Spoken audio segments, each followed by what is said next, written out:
we've seen a lot of videos that, from nowhere, They are there. they are there. They're like the guardian angel of the sea. Yeah. Hi guys, welcome back again. So it's a beautiful day. So today we're going to be checking out US rolling out feared 13 billion supercarrier. To dominate the Pacific. $13 billion to dominate the Pacific. Wow, that's a huge sum of money. All right, guys. So as you have known, we've actually checked out a lot of these videos, and I actually want you guys to please help me follow back the military forces because they are the one that has been giving us these beautiful videos and update and insight on the military strength of the USA. So please do well to follow them, and let's dive right into this video. Let's see the $13 billion. Oh, that's a huge sum of money, like very huge, like extremely huge. Wow. All right. Yeah, better take care of that shit. Happy baby. Cost a lot. Wow. Wait, are they on the crew or on the ship? Yeah, I think so. Please, I'm so sorry, we're just starting off. But I want to know how many capacity, like what the number of people a ship like this can take. Because there's a different, work force and there is the engineering part, there is the air force, I think so. Like different sector in the ship. But it's not just about how many people this ship could contain, but the amount of equipment it could house as well. Because I'm looking at that aircraft carrier. That's like more than like 2-story building. Even more, if I'm not mistaken, even more. And it's already on the ship looking like a small car. When John F. Kennedy's bold declaration, "We choose to go to the moon," wasn't just about space exploration. It was a rallying cry for American technological supremacy, a pursuit he saw as vital for national security and global leadership. Today, bearing his name, the USS John F. Kennedy, or CVN-79, the second aircraft carrier of its generation, is said to redefine naval power. Yet, in an era where military technology shrinks and conflicts become increasingly asymmetrical, a critical question looms. Can a ship designed for over 50 years of service truly adapt to the rapid evolution of threats like hypersonic weapons, swarming stealth drones, and pervasive orbital surveillance? Or will this colossal warship quickly become obsolete? We aim to explore this question today. Few weapons in history have shaped warfare as profoundly as the aircraft carrier. Ever since Japan commissioned its first carrier in 1922, these maritime giants have become indispensable tools for projecting power across the globe. During World War II, US aircraft carriers were pivotal in naval battles that turned the tide, and they've continued to play a crucial role in every subsequent conflict involving the country. Today, when a global crisis erupts, one of the first questions on everyone's mind often is, where is the nearest American aircraft carrier? Definitely. Decades of unwavering dedication have enabled the U.S. We've seen a lot of videos that, from nowhere, they are there. They're like the guardian angel of the sea. Yeah. Like they keep watch. Like especially during that I think the Houthis attack, pirate stuff, like the response time was impeccable. Like it was so precise. Let me hold my peace now. U.S. Navy to deploy some of history's most impressive and indeed most costly ships, and the Gerald R. Ford class supercarriers are the pinnacle of this ambition. These aren't just big ships. They're the largest and most expensive in US history. To give you a sense of their sheer scale, imagine 3 NFL football fields laid end to end. One of these carriers extends even further, a staggering 116 feet beyond that. Wow. Its approximate width of 256 feet dwarfs the 224-foot wingspan of a Boeing 747. And at 250 feet tall, the ship stands taller than Bavaria's iconic fairy tale-like Neuschwanstein castle. Sorry. These sites that they are speaking of right now, how do they get this to float On water. Not just floats. The floating is not my problem, but the balancing. Because see this ship, I feel like I was expecting to like tilting. You know that kind of a thing. Like this is water. Then the aircraft falling off and stuff like that. But look at the way everything seems like Balance, it's yeah. on The ground. plane could even land on it. Thank you. I was actually asking the capacity of humans that the plane can take. I'm really sorry for that. Minding the role of this aircraft for asking such silly questions. Aircrafts on it. Aircraft. Not craft, crafts. Crafts. Thank you. Sorry. Great inspiration for Disney's Enchanted Palaces. Did I say tank?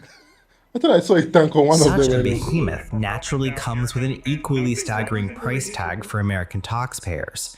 The first ship of the Ford class, the USS Gerald R. Ford, cost an eye-watering $12.8 billion for the ship itself, with an additional $4.7 billion for research and development. For the USS John F. Kennedy, CVN-79, the US Navy has already invested $11.34 billion. This impressive cost reduction wasn't just due to technological refinements within the carrier, but also through optimizing the entire design and construction process.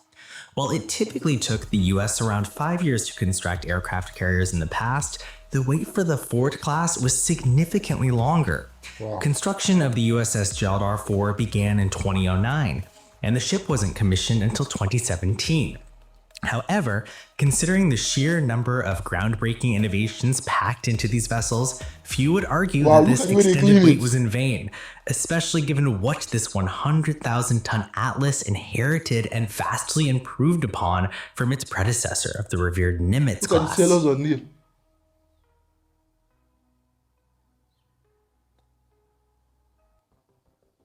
The CVN-79 Supercarrier has undergone a truly significant modernization, with its heart being two A1B nuclear reactors. Designed by Bechtel, these reactors generate an astonishing 700 megawatts of thermal power, a substantial 25% increase over the Nimitz reactor's 550 megawatts. This enhanced electrical power is the lifeblood for one of the John F. Kennedy's most revolutionary features, the new Electromagnetic Aircraft Launch System, or EMALS. EMALS, which utilizes cutting-edge linear induction motor catapults, replaces the older, less efficient steam piston catapults.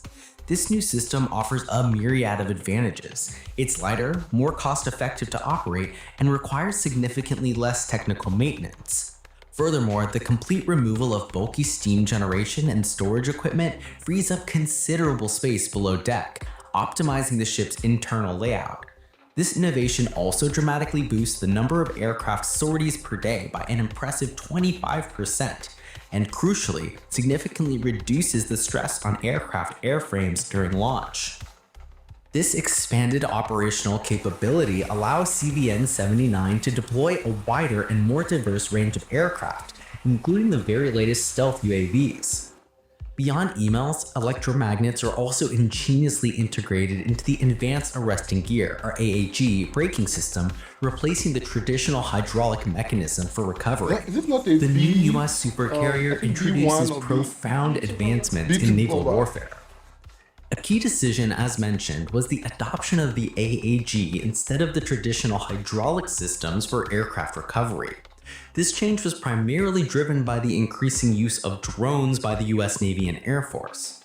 The older hydraulic systems simply struggled to capture these lighter, more delicate UAVs without causing excessive stress or outright damage. The AAG with the turbo-electric engine can precisely absorb energy and significantly reduce the impact on UAV airframes, ensuring their safe return. The Navy aims to increase the number of aircraft that Ford-class carriers can accommodate. While CVN-78 can carry between 75 and 90 aircraft, helicopters, and UAVs, there are active discussions about CVN-79 carrying a full 100 aircraft. However, it remains uncertain if this ambitious goal will be met with CVN-79 itself, or if it's a target more feasible for the third aircraft carrier, the USS Enterprise, CVN-80, which is currently scheduled for commissioning in September 2029. CVN-79 is designed to host a diverse and formidable array of aircraft. This includes the latest Lockheed Martin F-35 Lightning II fighters, Boeing FA-18EF Super Hornet fighters, Grumman C-2 Greyhound transports, Boeing EA-18G Growler electronic warfare aircraft, Northrop Grumman ET Hawkeye airborne early warning aircraft, and Sikorsky SH-60 Sea helicopters. For drones, the primary focus is on deploying the Boeing MQ-25 Stingray unmanned refueling drones, which are being seamlessly integrated with the Mimal's catapults and Gerald R. Ford class Have you ever arresting seen an aircraft like that? That And then refueling Navy station. also intends for these supercarriers to serve as forward operating bases for advanced reconnaissance and attack drones, potentially even resurrecting concepts like the formidable Northrop Grumman X-47B unmanned combat aerial vehicle. To effectively arm this impressive aerial contingent, the Gerald R. Ford class, and particularly CVN-79, features 11 new Advanced Weapon Elevators, or AWEs. These AWEs, powered by electromagnetic motors, are incredibly fast, capable of traveling at speeds up to 150 feet per minute, and transporting up to 24,000 pounds of ordnance from lower decks directly to aircraft on the main flight deck. This revolutionary design ensures that ammunition movement avoids critical aircraft wing zones, eliminating potential bottlenecks and problems within hangars and on the deck. Consequently, an aircraft can be rearmed in minutes instead of hours, dramatically increasing the peak number of sorties per day to an astounding 270, significantly compared to the 180 sorties of the Nimitz-class predecessors. For prolonged conflict, the sustained number of sorties over a month is projected to be around 160 per day.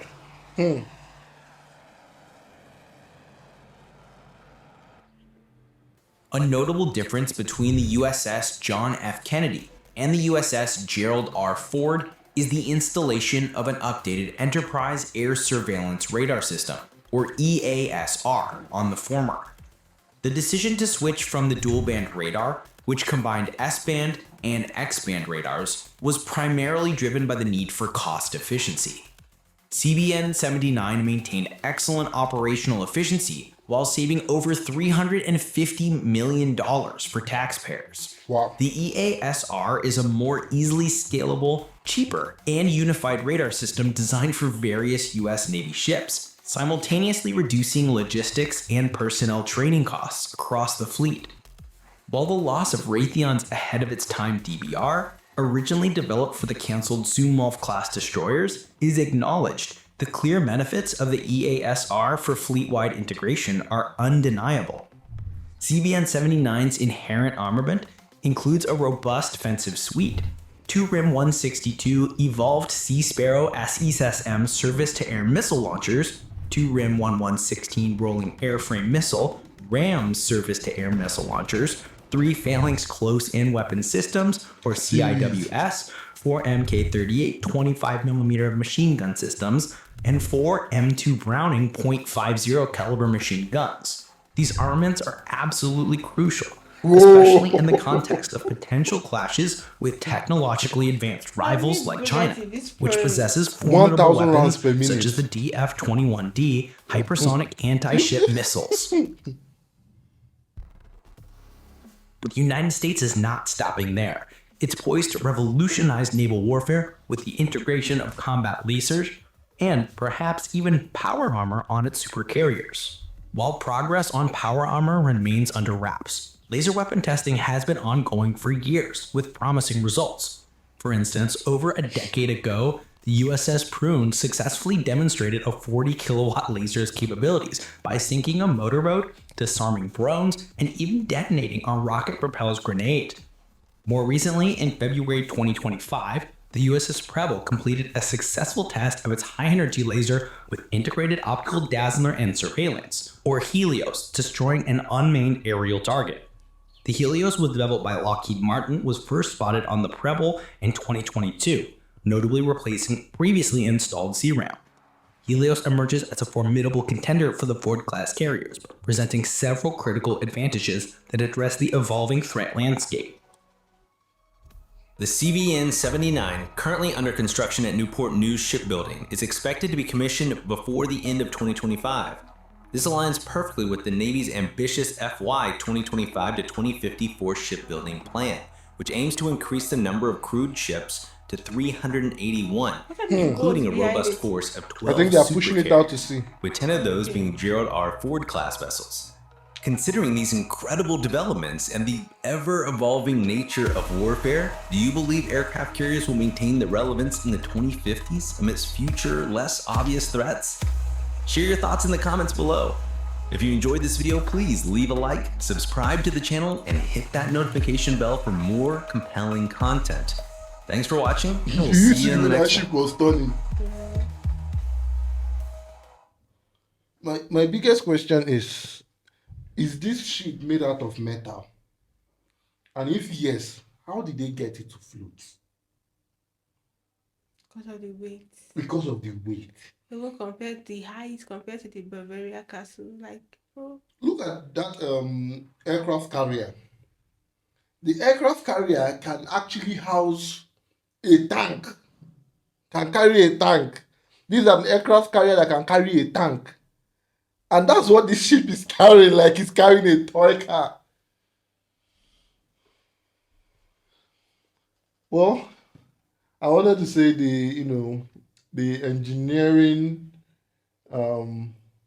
marvel of the world is astonishing, but then again, I don't see it in many places. Only in the US. So I think I will just rephrase the word. Now I understand why every alien movie invasion that I watch is always in the US. Because I feel like they are the only one capable and well equipped to defend the world. I know some people are going to come after me in the comment section for this. But it has to be said. You understand? Because looking at the amount of weaponry, the amount of things on this ship. That's nice. It's crazy. It's crazy. Up to 100. 100 aircraft on the ship. Wow. And if I'm not mistaken, these are intelligent crafts. I forgot the name they call it. It's usually used to gather intelligence and all those kind of stuffs. Like, and I think the time we checked it out, they actually mentioned how big they are. Themselves. But look at how it looks like a toy car. Like a garage. Like, do you understand? Which begs the question, how big is this? They are measuring. They're actually measuring it with a football or is it a volleyball stadium? But I feel like it's larger, way bigger. The of it in it. It's still bigger than that. It's still bigger. Look at these things, man. Well. But you asked a question because this was designed 50 years ago. Yeah. Like if it will, the hypersonic speed of everything and it. But I feel like the more they produce and the more they update most things that are, that feels like it is outdated, yeah. The more improvements. If there is one thing I know about most of all these US engineering stuffs is that they always leave a space for updates. Yeah. They don't just enclose, they don't just build their weaponry in a way that it cannot be upgraded or updated. They build it in the capacity that, there is room. Well, because even as if in 2050 this we still be we still be in vogue or still be, I feel it might, yes, because it was done 50 years ago. It was designed 50 years ago. Sorry, it was designed 50 years ago. And it's still a marvel to us. So the next 50 years, just improvement. And it's still not yet in the museum. Mm-hmm. I'm sorry I had to bring that up. If you have actually watched the previous video, you know what I'm talking about. Alright guys, thank you guys for sticking around to this part. Don't forget to like, subscribe, and comment on this video. We'll see you guys on the next one. For now, remain blessed and remember to drop a comment in the comment section. For now,